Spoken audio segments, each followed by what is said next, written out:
सगळं? काय कसले लाड करतायत त्या आदित्यचे? हा, त्याला एवढं घराबाहेर हकलून देऊन सुद्धा त्याचा प्रोजेक्ट काय accept होतो, त्याला फंड्स काय मिळतात? मूर्ख. आणि आता तर काय, आता मीटिंगला यायचं का नाही हे आदित्य सर ठरवणार, त्याच्या मर्जीने सगळं घडणार. इतके कारनामे करून सुद्धा त्याला या घराबाहेर हकलून लावून सुद्धा अजूनही त्याच्याच मर्जीने चालू आहे ते सगळं. आणि तो स्टुपिड प्रीतम, तो तर त्याच्या भावाचा नोकर असल्यासारखा वागतो. बैल बुद्धी एक नंबरचा. दादा जे काय म्हणे त्या सगळ्या गोष्टींवर बैलासारखी फक्त मान डुलवतो हो हो म्हणून. बरं, हे दोघं अतिशहाणे कमी होते म्हणून आता यांच्या बायका डोक्यावर चढायला लागल्या. त्या अहिल्याने सतत ताकीद दिलेली की पारूने या किर्लोस्करांच्या बंगल्यात पाऊल ठेवायचं नाही, पण नाही. त्या प्रियाला या घरची आदर्श असून तिला त्या पारूचा पुळका येतो आणि ती सुवाष्ण म्हणून मुद्दाम पारूलाच या घरात बोलवते आणि अहिल्याला हे सगळं चाललं. काय चाललंय सगळं? माझा केलेला एक सुद्धा प्लॅन सक्सेसफुल नाही होते. काय करू मी असं ज्याने काहीतरी घडेल, माझा प्लॅन सक्सेसफुल होईल.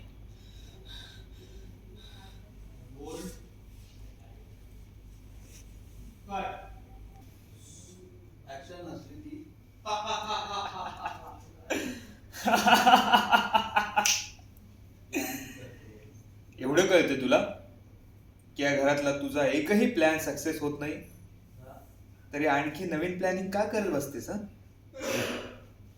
खरं तर ना, तू एक काम कर,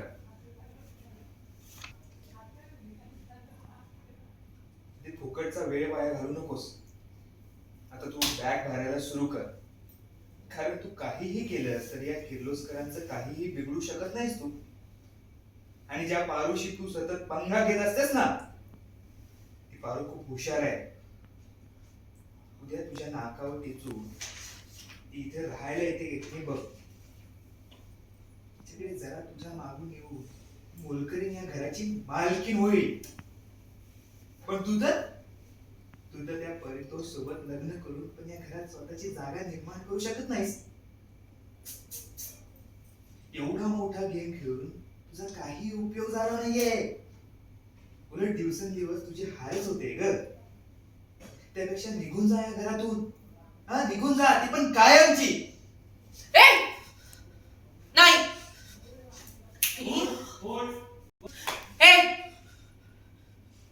मी कुठेही जाणार नाहीये आणि इतकं इझिली मी कधीच हार मानत नाही. मला कायम जिंकायची सवय. आता जरी माझे प्लॅन फसत असले ना, तरी एक दिवस माझा एक असा प्लॅन सक्सेसफुल होईल ज्याने अख्खं घर हलवून टाकेल मी. काही झालं तरी मी त्या आदित्य आणि पारूला या घरात एंटर करू देणार नाही. त्यांना इथे येऊच देणार नाही. तू बघशील, मी लवकरच त्यांचा बंदोबस्त करून टाकेन. लवकरच.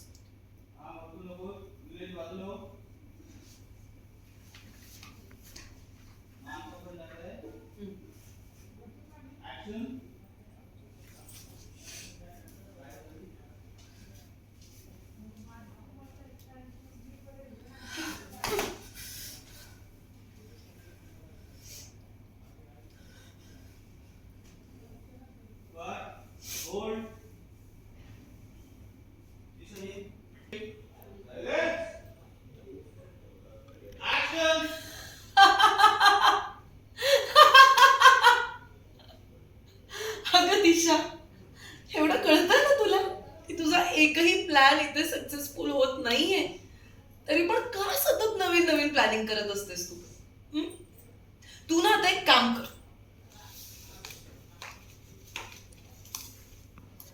तू आता पहिले शांत हो. खूप पॅनिक होऊ नकोस. इथे ना आणखी फुकटचा वेळ वाया घालवू नकोस या घरात. आता लवकरात लवकर बॅग भरायला घे. कारण कितीही किर्लोस्करांचं एवढं सुद्धा काही बिघडवू शकत नाहीस. आणि ती पारू जिच्याशी तू सतत पंगे घेत असतेस, ती पारू खूप हुशार मुलगी आहे. तू बघच, उद्या तुझ्या नाकावर टिचून ती या घरात राहायला येणार. तू ना जरा त्या मोलकरणीकडून शिकायला हवंच. नाही म्हणजे बघ ना, तुझ्या मागून येऊन ती मोलकरीण या घरची मालकीण होईल, पण तू त्या परितोष सोबत लग्न करून या घरात येऊन सुद्धा स्वतःची जागा निर्माण नाही करू शकलीस ग. अजूनही या घरात तुझ्या बोलण्याला तुला झिरो व्हॅल्यू. अजून स्वतःचे इन्सल्ट करून घेण्यापेक्षा आणि तू अजून काहीतरी नवीन प्लॅनिंग करून तो फसून मग तुला पुन्हा एकदा यांनी जेलमध्ये पाठवण्यापेक्षा तूच लवकरात लवकर या घरातून कायमची निघून जा. निघून जा इथून कायमची. दिशा, ए काय हा? नाही, मी अशी हार मानणार नाही. मला कायम जिंकायची सवय, समजलं ना? तू बघशीलच. आता जरी माझे प्लॅन फसत असले तरी एक दिवस तरी माझा प्लॅन नक्की सक्सेसफुल